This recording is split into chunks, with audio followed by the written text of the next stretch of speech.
Hello, everybody. Thank you to join us. Thank you very much to be here. And thanks Newclip Techniques to organize it.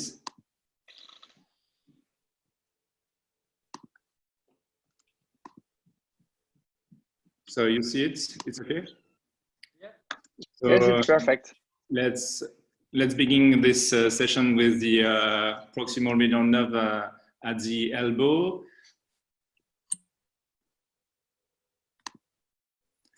The proximal medial nerve entrapment is a big issue because there is an anatomical issue about what is compressing exactly and what compress what. Finally, we don't know if it's pronator syndrome, Lacertus syndrome, problem of muscle of anthesis. We don't know exactly what is the problem of this nerve at this level. There is a clinical issue because we don't know how to perform the clinical examination. Is there an MRI? Is there an ultrasonography? Is there any pain or any tiny sign? We don't know finally exactly why this cross-scrap test is a good way to diagnose that problem. There is a neurophysiological issue because the EMG is always normal. So there is a medical legal problem. We operate a nerve which is normal at the EMG. Is there a conservative treatment? Nobody knows. There is no publication about that. We don't know if steroid injection works. We don't know where we can perform it. We don't know when, and the volume and the ultrasound, we don't know at all what is the conservative treatment. There is nothing about physiotherapy also. And what about the surgical treatment? Finally, we don't know what is the neurosis. Finally, is it just cutting the pronator teres muscle? Is it just cutting the Lacertus fibrosus? It's not so easy to do this surgery and to understand what is going on. So what is the history of this problem? Once upon a time, Elisabeth Hagert, who is the daughter of Professor Hagert, was a very famous hand surgeon, Swedish hand surgeon. Elisabeth Hagert knows how to examine this nerve problem at the upper limb, and she always does the same clinical examination with the measure of the strength of all the muscles, the sensibility and the pain at each point of each nerve at the upper limb. And she operates maybe 100 proximal medial nerve at the elbow per year. So we don't know why this surgeon do that and why another surgeon say it doesn't exist or it is very rare. After that, she describes the Lacertus fibrosus syndrome, and it's very interesting to see her article in Hand in 2013. After that description, there is Susan McKinnon, who describes the scratch collapse test or the sensitive collapse test. It's a kind of reflex, and you can have a name 4 after name 5 if you scratch a nerve, a pathological nerve. So this is interesting to see how Elizabeth and Susan McKinnon joined their effort to examine the proximal medial nerve entrapment. And to prove that, there is Donald Lalonde, who describes the WALANT technique for anesthesia, and it's wide awake surgery to prove that when you neurosis a nerve, you have the immediate return of the power at the hand. And this proved that Elisabeth Hagert and Susan McKinnon were right. So this is the ultrasonography of Lacertus fibrosus because I love it. And this is the biceps tendon, this is the brachial artery here, and this is the medial nerve. And you have the Lacertus fibrosus here at the medial part of the biceps tendon.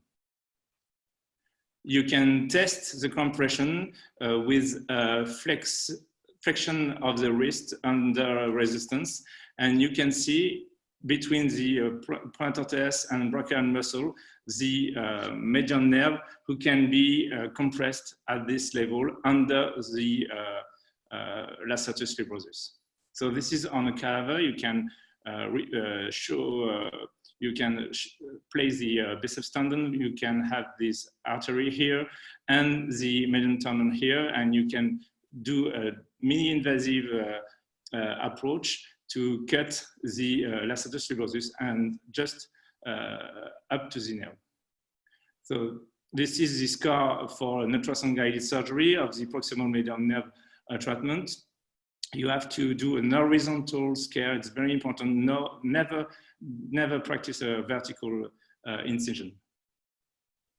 And so there is some complication. I have 2 cases of complication, 2 hematoma. There is no surgical revision, but you have to be aware of the big veins at the superficial part when you practice the ultrasound-guided neurolysis. So this is the Lacertus fibrosus syndrome. There is a FPL weakness at the thumb, at the IP of the thumb. There is FDP2 weakness at the DIP joint of the index finger. And this is a WALANT technique. You see there is a white on the middle part of the elbow, and with the Kemis, you can cut the Lacertus fibrosus, and you see the immediate recovery of the strength. And this is very, very interesting to see that, because for the patient and for the surgeon. Big dressing 2 days, and after that, you can put a very small dressing.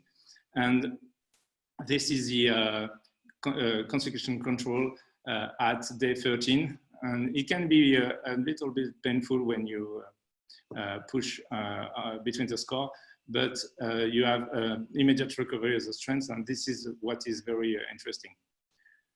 Let me show you this case of ANN palsy, interosseous nerve palsy, with the FPL palsy, the FTP2 testing palsy, and maybe it's a compression of the median nerve at the elbow under the Lacertus. So I practiced a mini-invasive treatment under ultrasonography, but there is no immediate result for the thumb, but there was an FDP2 flexion immediately in the operating room. So I was quite happy about that.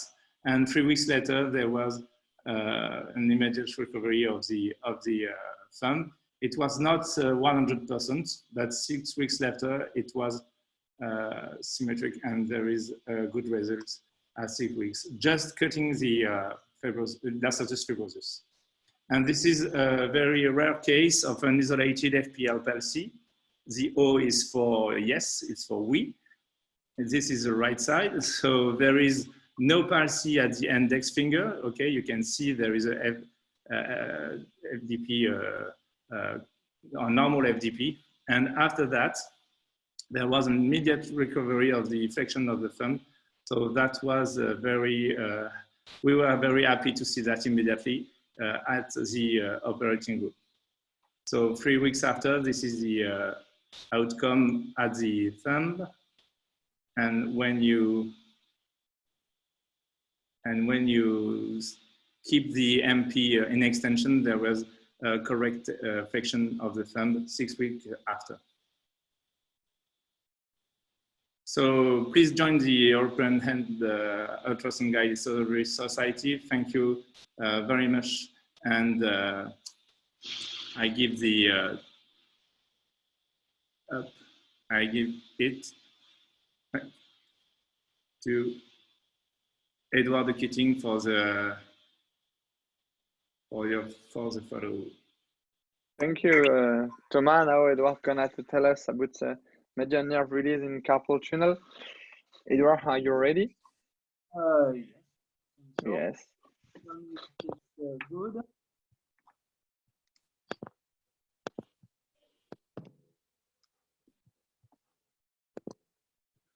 Okay. Okay.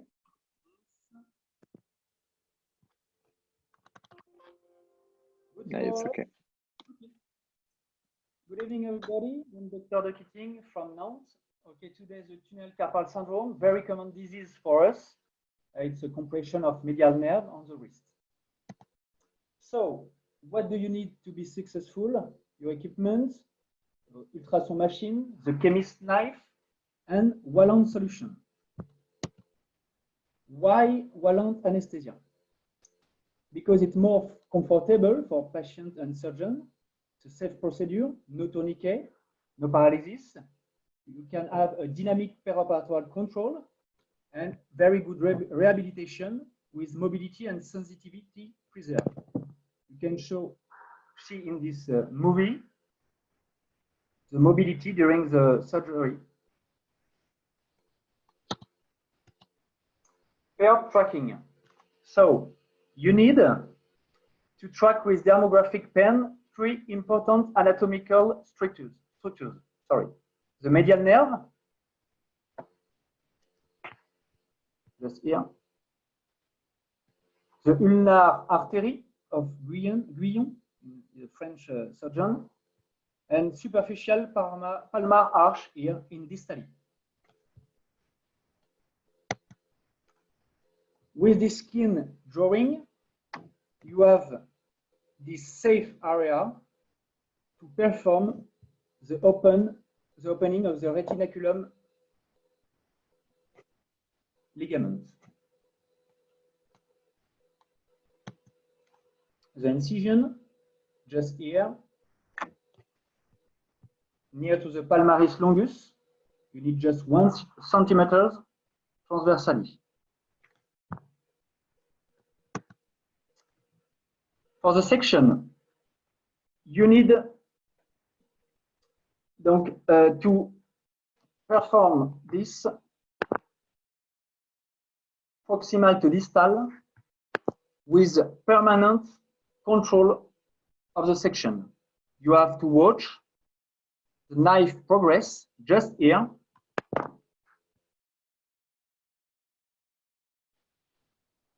Final opening of the ligament is felt, and you have to control this final section.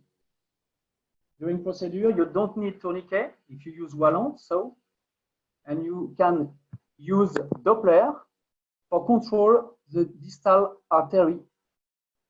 But I have a final movie after go to see this step of the surgery.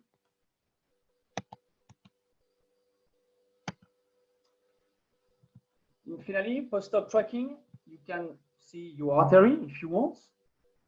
And the most important is the full ligament section. You can use a traumatic instrument to control total section. This instrument goes under skin to tunnel carpal with here the medial nerve and here the artery. You can use the Doppler if you want.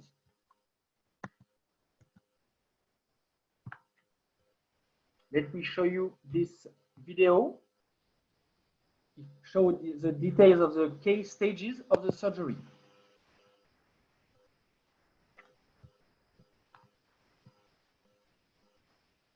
Preop tracking, medial nerve, just here. Ulnar artery on Guyon, and the distal artery. Skin drawing.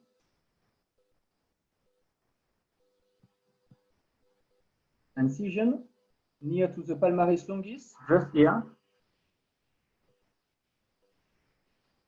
You put the knife like this, proximally to distally. Be careful of the artery, just here. You can see the knife just here. And after you remove the knife. Sorry. After you have the cicatrization, normally cicatrization during 3 months. Why to use this technique? Because with WALANT anesthesia and ultrasound-guided, there is a safe procedure, less invasive, with this technique, Kemis technique,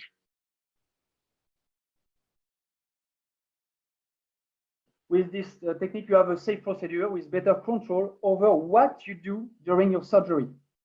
It will be more comfortable for you and for patients.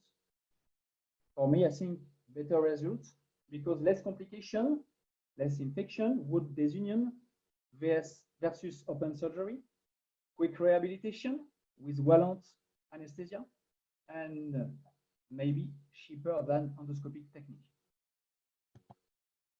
Thank you very much and see you soon after COVID. I hope so.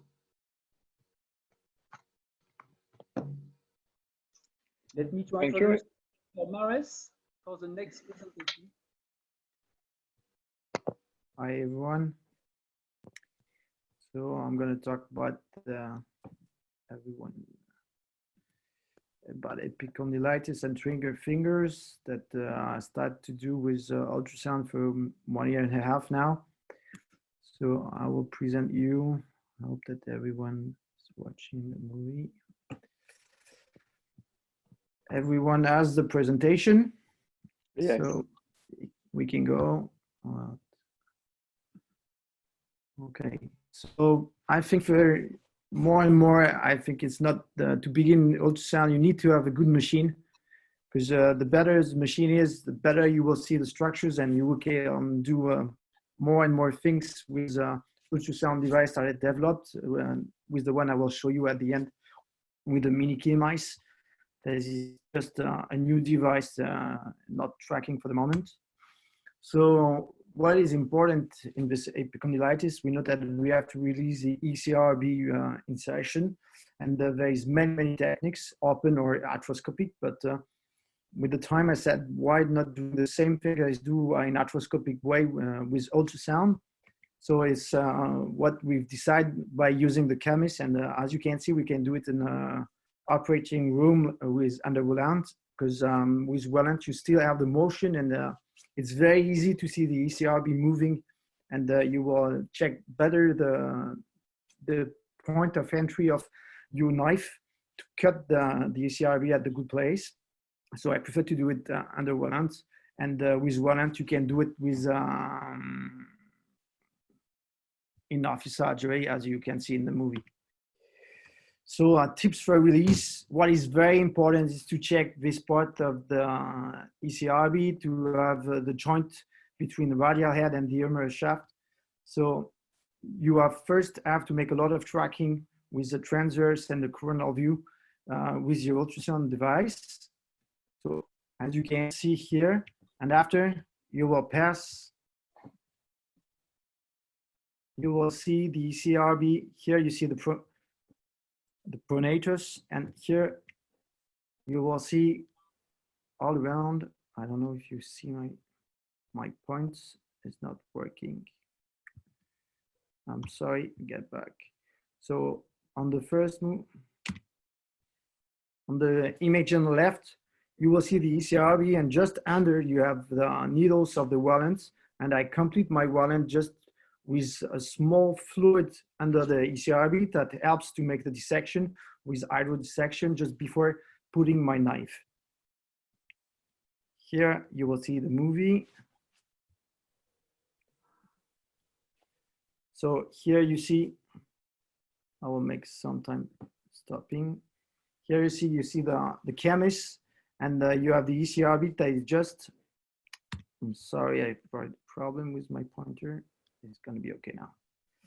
So here I've put first my needles. Here I got my Kemis just on the right. Here you can see the ECRB. I'm going to charge everything on it, and I'm just at the level of the radial head. And here I'm finishing my cutting.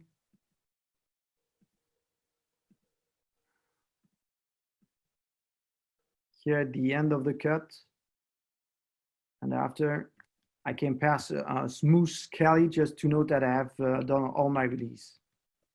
For the checking of my release, as you can see on this coronal view, I try to pass, and I see that the fibers are a little bit larger, and there is the space between the fibers that have changed after the surgery. So as you can see, it's very minimal invasive. I don't do any dressing.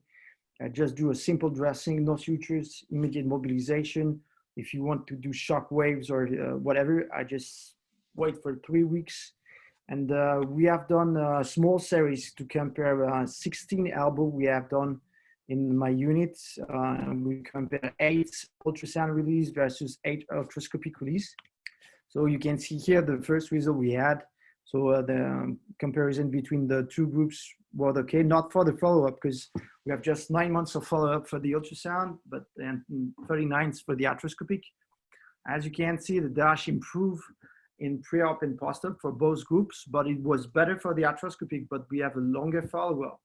But if you can see the pre-op for the pain and post-op, you have a really good diminution and even very quick with the ultrasound device. And as you can see, the return to work was very quick for the patient with ultrasound in 7 weeks in median, and 14 weeks for the arthroscopic groups. And we have less complication because we have CRPS, 2 cases in the arthroscopic group and 1 case in the ultrasound group. So we have made a small literature review, and both techniques are clinical and acceptable functional results, as you can see. But I think that ultrasound surgery gives you a less invasive surgery with low cost. Feasibility is increased compared to arthroscopy because you don't need all the materials you need for arthroscopy. It's very quick and safe to do it. And you can transpose this technique in office surgery. And what we have shown in our studies that we have really good results, even with earlier follow-up compared to arthroscopy. So after I will present you just a small video about fingers with mini Kemis. We are just developing this instrument with a Newclip, but it's not still available in market. But it's just to show you. So you can see a transverse view of the MP joint. Here you can see the head of the metacarpal, and here you have the tendon, and all that is all around this blue line is the pulley. And as you can see, we are on the movie, so you can do it. I try my best entry point with a smooth forceps. Here you see you palpate all the things here, just to be sure that you're just under the things. The section is done proximal to distal and always under WALANT. And here you see the device. We have a really long sleep that you will see. We pass through it. And after on the transverse view is what is the most important. As we can see here on the transverse view. Here you see at the top, you see your device, and you can be assured that you're in the middle of the tendon, far away from the pedicles, and you will note that you will do it very safely, and you have time to take time just to see it very easily. And here we change on the transverse view, you can still palpate. It's a very long tips that is helping you, and the easier you see. I'm just going a little bit back with a little cyst that will be cut in during the section. And you can see this long tips that helps you to be guided inside with a very small incision. And you can be sure that you're in the middle and you don't break your tendon or whatever, vessels or nerves. So you will see, we'll push it. And after, when you just center it, you can push, and you push slowly. You see the types that is just under the pulley and just up the tendon, and you push it. You can test it because the patient is awake, because I use it wide awake.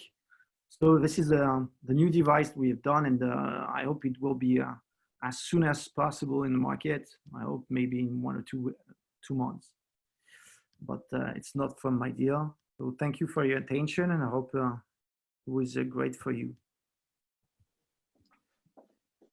Thank you very much for this communication. I invite everyone to ask your question via the chat tab.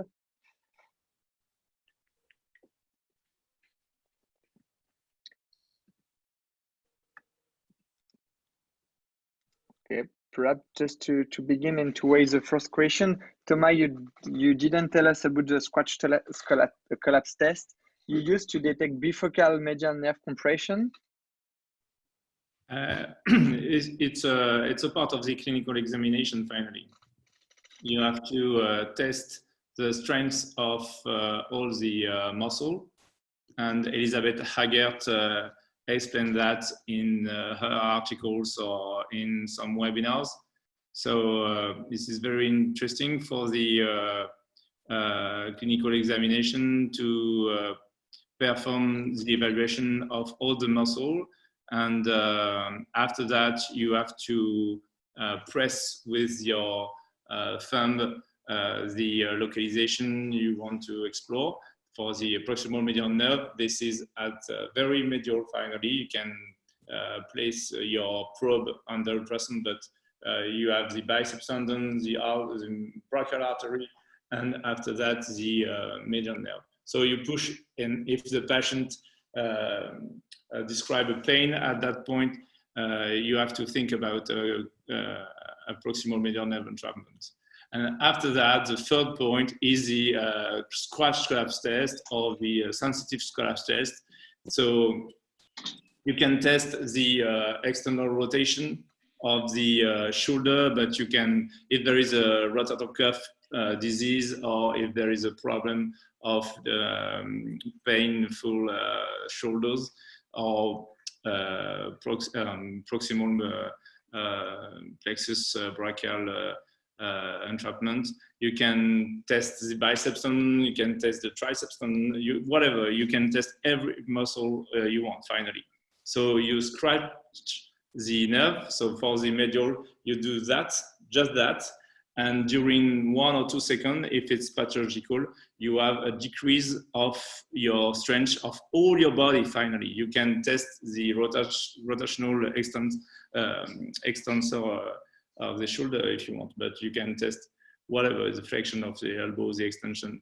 So if there is a problem at the medial nerve, you test the strength of your rotator cuff, you scratch, and if there is a pathological problem here, you have a weakness of the rotator cuff. So this is very difficult to describe finally. You have to visit some guys who can practice it in front of you, but it's very common. You can test it in your family or to your friend finally. So that's very, very interesting because the EMG is normal, the RMI is normal, everything is normal. So this is very, very interesting to think about the proximal medial nerve entrapment when you have a problem after a CTR or an EMG, or normal EMG with paresthesia of the three first fingers. Was I wrong? No. I think there is many questions that has been passed on. I think for myself, I think like you that EMG for this type of syndrome is not necessary, but EMG will help you to guide you to say it's a Lacertus syndromes. It's people who have like carpal tunnel. Everybody said you have a carpal tunnel, but your EMG is negative. And if you test them with the scratch collapse test, you will see they have it, and you will change their life because they're already improved. When you have a person that is very symptomatic like that with a EMG that is negative, if you operate them, they all go well for most of the case. And you have the only problems that have hematoma is that you can have an hematoma, and even more, I think, frequently with ultrasound, because at the beginning it's hard to see the veins, and you may cut superficial veins and have this kind of hematoma that Thomas showed you. Yes, because with your probe, finally, you push too hard because you want to see that. So you push too hard with your probe, and you scratch the veins, and you can cut them without see them. So you have to be very gentle with your probe. You have to put a lot of sterile gel, and you can see the veins finally if you are gentle with your probe. But this is the only complication you can have. It's hematoma. So I put a big dress for 48 hours in post-operative care, and after that it's okay. But I have just 2 cases, and maybe I perform 200 cases now.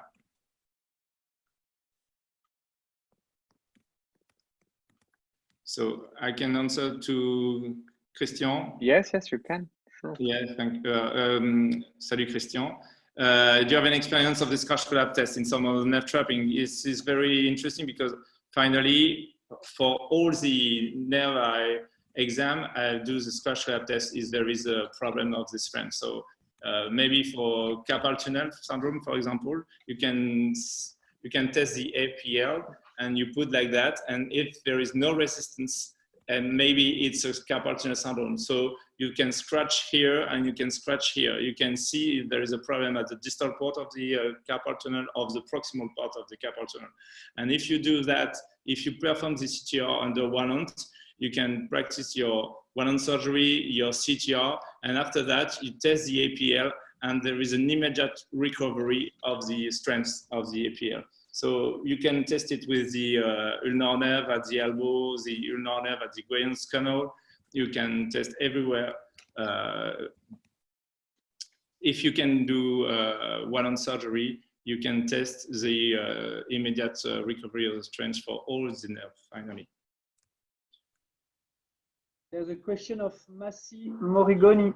What kind of ultrasound system do you recommend for an absolute beginner?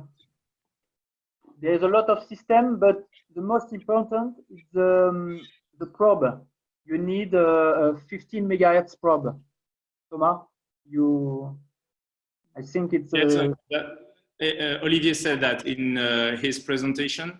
If you are an absolute beginner, you have to have a very good machine, because if not, you can see one point black and one white one, and you can see and you don't know it. So you have to choose a very good one with the engineer. You cannot trust the commercial guy. You have to invite your engineer to go with you, and you have to put a good picture on the screen, because if not, you will be very disappointed. So I'm sorry to say that, because it's quite expensive to have a good machine, but it's cheaper and cheaper with the time. And a good machine will reassure you when you will do it, because a person has asked about the learning curve.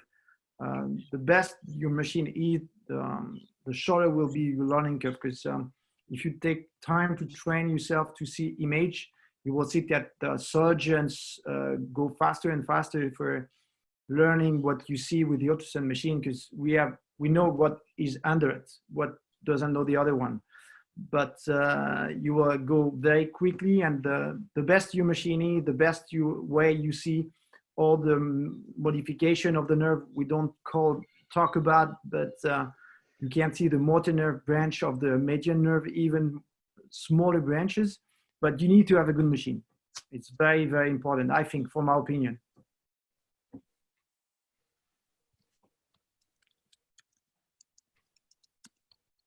Dr. Pujat, did you see other questions?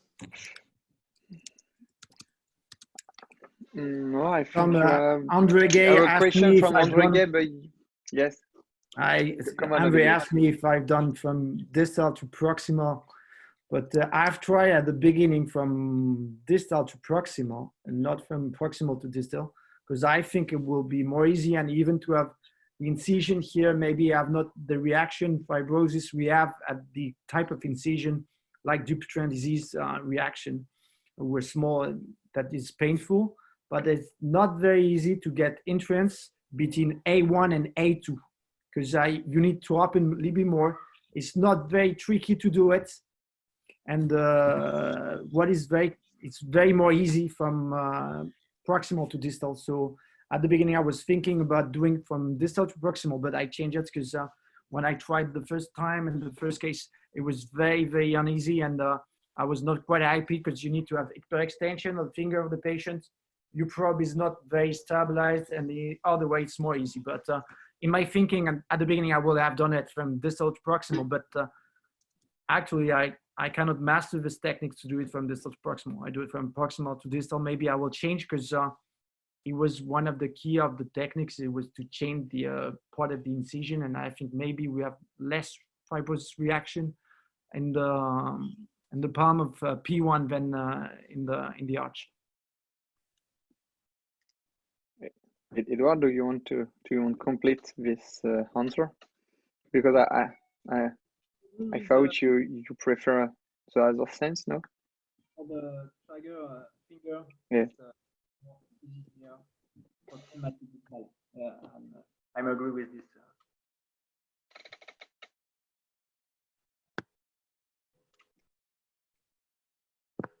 It's difficult to insert the knife in the tendon sheet. No, it's not. It's quite easy because you have the very long tip of iron that is gliding you. It's very sliding just under the E1 pulley. The first most important time is with small needles. You just check that you have the good orientation. So sometimes the incision is a little bit more proximal than you have done it, because you will slide under it, and it's the less tricky points. You have just with the needle to choose the best entry point, and after you just put something with the needle, you open it and you just pass the device, and you will see very easy. It's not very complex. I think trigger fingers is easier than do I think carpal tunnel for the beginning. Right, it's a good point for you. It's good to begin by a trigger finger surgery. I think trigger finger surgery with this type of device or others is, I think, more secure for the surgeon than do I don't know, carpal tunnel is sometimes you can feel quite uneasy, and you just want to be sure to have success. You don't want to cut the nerves with the device that has been developed. I think for trigger fingers, if you take your time, you will have no problem.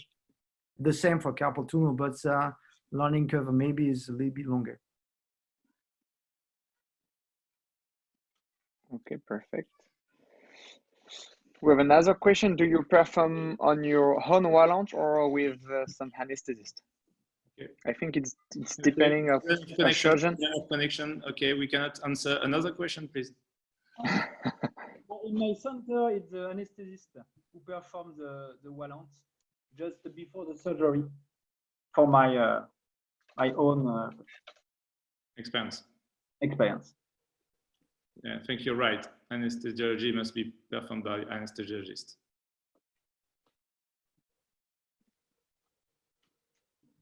But I do more of my WALANT because I do it in office surgery, so I'm outside of the OR, so I don't have any anesthetist. But in my unit, I do most of them. But I have anesthesist that they don't care about, so it's okay. But for the moment, they don't want to learn. Only the chief. Okay, thanks. Thomas, I saw you ask a question for the compression of the median nerve in the carpal tunnel, and in the same time pain on the elbow and the lacertus, and they ask you if you do the liberation of both sides or if you begin just by a carpal tunnel. Yes. And you answer you have done the two seats in the same surgery. I do both now, but at the beginning of my experience, I invite the patient to accept I operate the carpal tunnel because they go and see me for that problem. So I thought it was a bit weird if I say, okay, you have a problem here, but I want to operate both sides, and maybe it will be expensive for you, etc., etc. So in the 2 first years, I perform always the carpal tunnel, and after that, I say if you are a bit disappointed, maybe it's because of the elbow. But finally, now I prefer to have a good outcome after just one surgery. So that's because I practice my WALANT alone now. So I prefer to do the both sides operated in one day surgery, because I want to have a good outcome at the first surgery.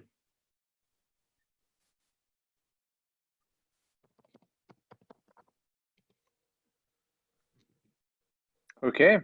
We talk a little bit about learning curve, but perhaps you can ask, we can say a small word of your formation, your practical formation you done, you, Thomas, and perhaps Olivier. Yeah, I created a university diploma with 3 professors 8 years ago.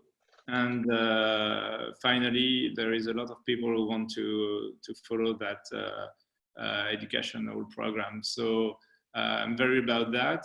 So I would like to thank the Dr. Professor Lenin, Professor Dotel, and Professor Fava, who accepted 8 years ago to think about this possibility of ultrasound surgery. So there is other very good workshop at the French Society of Orthopedic and Traumatologic Surgery. And sometimes there is some workshop in European Congress or the Hand Surgery Congress. And next December, there will be a workshop organized by Professor Fontaine, who will be the president of the French Congress of Hand Surgery. So I'm very happy about that because they forgot the ultrasound for 2 years, and now they are okay for organize a good workshop. So I invite you to go to the French Congress to next December for the ultrasound workshop. And there is also Oliver, who organized the UHU2S Congress in Nîmes. Can you say a little word about that, Oliver? Yeah, for now 2 or 3 years, we organized a workshop for 2 days in Nîmes, where is a cadaver. And the aim of is not to have a diploma, it's just to have an experience with cadaver testing. And we have just 1 cadaver for 2 persons. We try to do like this. And we have, most of the time, I have very good friends for coming, and we have great faculty like Thomas or Gilles, Pierre Crouzet, and they all make me the pleasure to be there. And I don't know if this year we will do it because with the COVID and all the congress we have in September, I think it will be complicated to organize the workshop this year. So I don't know what we're gonna do. Maybe at the end of the year, we will see what we can do. But I think we will still try to do one because it's very interesting, the feedback from students most of the time. That's all, and I will give you back information by mail or by internet system. Yes, it's a little bit complicated now with the coronavirus to have an issue. So I think we have no question now. I don't know if you have any comments. It's time to apéro. Yes, sure. The new disease, the new French disease. Yes, the apéro 19.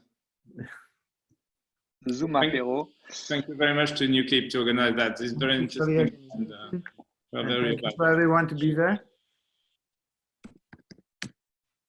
Thank you. And I think one word is that if people want to try, there is many surgeons like Edward and Thomas. We have Gilles Candelier, Pierre Crouzet. Around France, there is almost in every region, every big region, we have one good surgeon doing ultrasound surgery. And I think if you want to try, you can ask people, we'll move, or we can receive you and organize things. And the best things, I think, is not to start on your own. It's just to see somebody do it, or maybe help or ask somebody is coming. I've done that with 1 or 2 friends in Marseille or in Reims, and it changed all the things. And I think you will feel secure about using all the stuff, and it can be organized even with Newclip if you use a Newclip device. And I think it's a good way to start this type of surgery.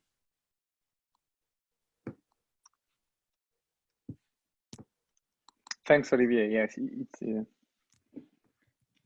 it's It's a good thing.